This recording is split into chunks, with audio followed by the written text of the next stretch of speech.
నమస్తే, నేను Priyanka. Welcome to even TV news. వివరాల్లోకి వెళ్తే కుప్పం తెలుగుదేశం పార్టీ కార్యాలయంలో మీడియా సమావేశం నిర్వహించారు. ఈ సమావేశంలో ఎమ్మెల్సీ ప్రభుత్వ whip Kancharla Srikanth, RESCO chairman Viji Pratap Kumar, RTC vice chairman PS Munirathnam మాట్లాడుతూ ప్రజలపై విద్యుత్ ఛార్జీల భారం తగ్గించాలనే లక్ష్యంతో ముఖ్యమంత్రి చంద్రబాబు కీలక నిర్ణయం తీసుకున్నారన్నారు. కూటమి ప్రభుత్వం ప్రజా సంక్షేమమే లక్ష్యంగా విద్యుత్ రంగంలో సంస్కరణలు చేపట్టి జనవరి నుంచి యూనిట్కు తగ్గింపు అమలు చేయడం ద్వారా కోట్లాది వినియోగదారులకు ఊరట కల్పించిందని తెలిపారు. ప్రజలకి ఏ విధంగా అండగా నిలబడిందో మీ అందరికీ ఈరోజు ఒక ఉదాహరణ కింద చెప్పచ్చు. విద్యుత్ సంస్కరణలు అంటేనే ఈ ఆంధ్రప్రదేశ్ రాష్ట్రంలో మీరు డేటా తీసుకోండి.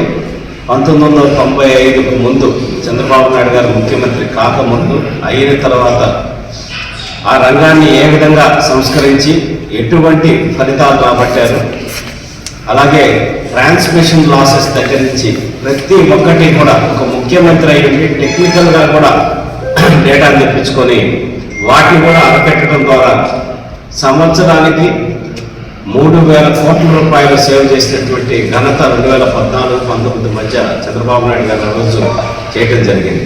చంద్రబాబు నాయుడు గారు, గుడిపాటి రవికుమార్ గారు మంచి నిర్ణయం తీసుకొని ఈరోజు ఆ ట్రూ అప్ ఛార్జెస్ అన్నింటినీ కూడా మన మీద పడకుండా, మన పైన భారం పడకుండా గవర్నమెంటే భరించేలాగా, గవర్నమెంటే డిస్కమ్స్కి ఉన్న స్టేట్లో ఉన్నటువంటి 3 డిస్కమ్స్కి మరియు రెస్కోకి కూడా స్టేట్ గవర్నమెంట్ ఉంటూనే పే చేసేలాగా సదుద్దేశంతో ఈ నిర్ణయం తీసుకున్నారు. ఎందుకంటే ఆల్రెడీ మనకి 2 ట్రూ అప్ ఛార్జెస్ ఉంది, ఒక ట్రూ డౌన్ ఛార్జెస్, అంటే 2 ప్లస్ పడితే 1 మైనస్ పడుతుంది. మళ్ళీ ఇది ప్రవేశపెడితే 3 ట్రూ అప్ ఛార్జెస్ పడుతుంది. కాబట్టి ప్రజల మీద భారం అవుతుంది. దానివల్ల ప్రజల మీద భారం పడకూడదనే సదుద్దేశంతో చంద్రబాబు నాయుడు గారు నిర్ణయం తీసుకున్నారు. ఆ ట్రూ అప్ ఛార్జెస్ మొత్తం కూడా గవర్నమెంటే భరించేలాగా నిర్ణయం తీసుకున్న